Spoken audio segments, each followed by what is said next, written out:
Hey guys, it's occurred to me because I did a bunch of inviting to people on my friends list that some of you may be new to this whole thing. And so let me just explain to you what I do and what you become a part of. What I do is I do a 3 times a week, about a 3 to 4 minute broadcast that plays out at our local radio station here in Red Oak. And it gets good coverage, and I hear great feedback from people, kind of from far away as well. But I've been doing a series on the character of God attributes, but because the radio, I want to keep kind of the cookies and the concepts on the lowest shelf, because there are people that don't know Christ, people that maybe have just begun to know Him or are thinking about knowing Him. So I want to make the truth kind of relevant. And then what I do is you kind of hear me record that. And what I'm going to record today will actually play next Monday, which, is just a few days from now. Then I take some time to look at you and we go a little deeper with each truth because I assume those of us watching on YouTube, we know Christ and we want to go deeper in His Word and in truth because you never know truth. You're always knowing truth.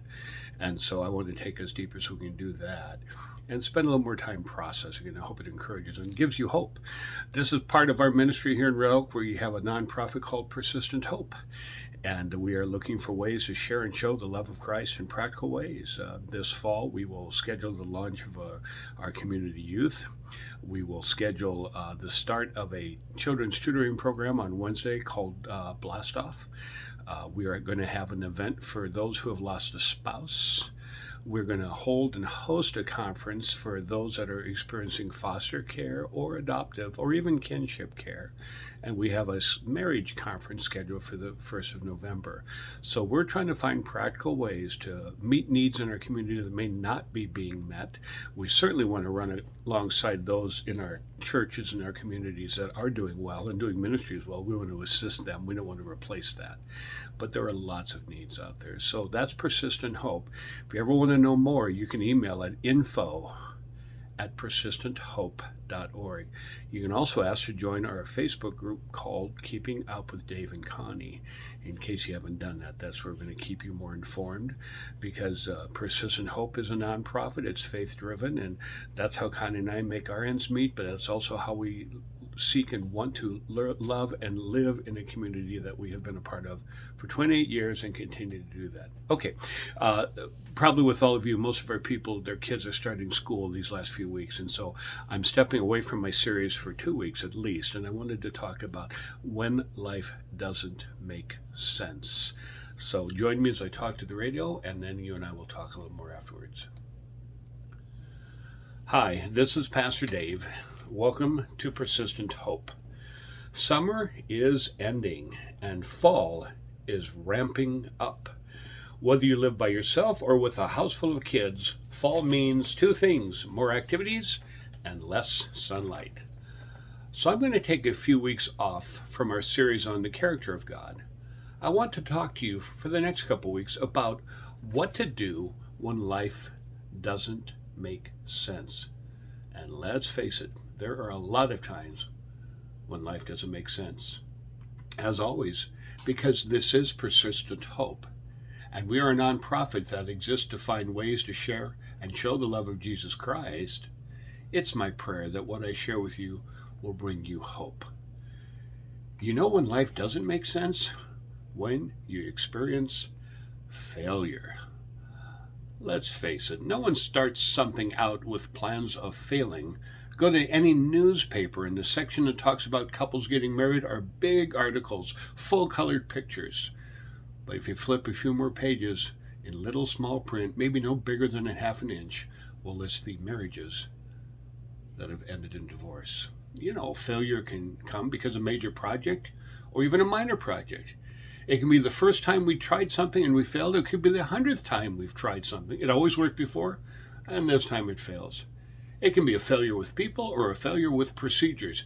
It can be a failure at home or a failure at work. It can be a failure that no one notices or one that everyone notices. When failure happens, life doesn't make sense.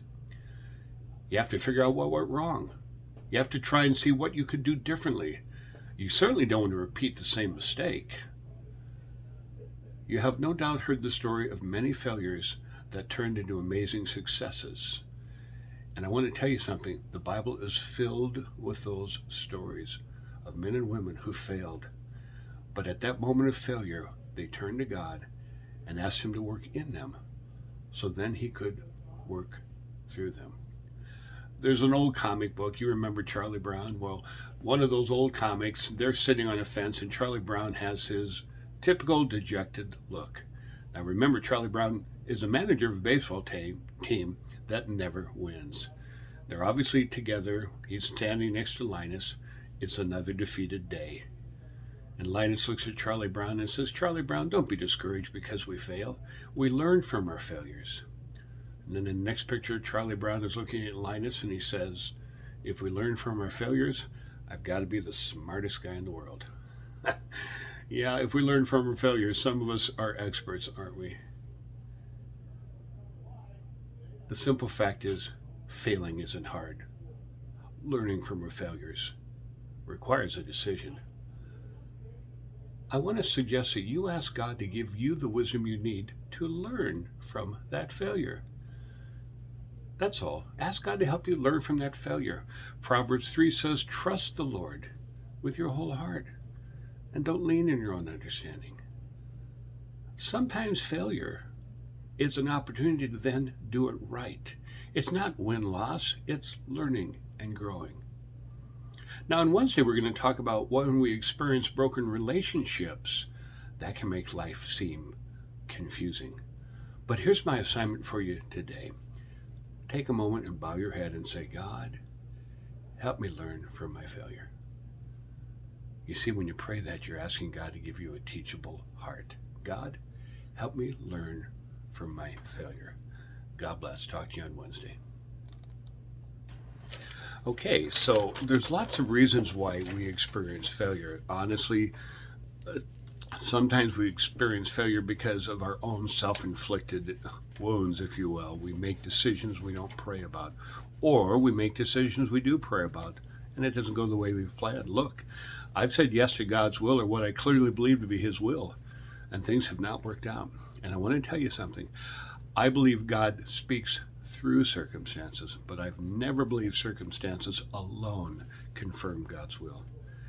Remember, after the story of Jesus being baptized by John, and there's a beautiful picture of the Spirit coming down like a dove and landing on him, and then the voice from heaven says, this is my Son whom I love. That's a beautiful moment. Very next verse, and the Spirit led Jesus into the wilderness. Sometimes circumstances take us to hard places, and that's God's will. So we experience failure because of that. We also experience failures sometimes because of the decisions other people make. We have no control over it, and that's hard. I often think what it must have been for Jacob and Joshua and Caleb to have to stay in the wilderness for 40 years, because when they went with the other 12 to spy out the promised land, they came back saying to Moses and to the nation of Israel, we can take this. God can do this. And the other 10 spies said, we can't do it. And of course, that generation had to die in the wilderness. I've often thought it was like to be Caleb and Joshua and not want to find yourselves every now and then looking at the people around you going, we didn't have to be here. I'm experiencing your failure. Sometimes we experience failure just because of the calendar or because of our age or because of situations. The trick about failure is, what are you going to do with it?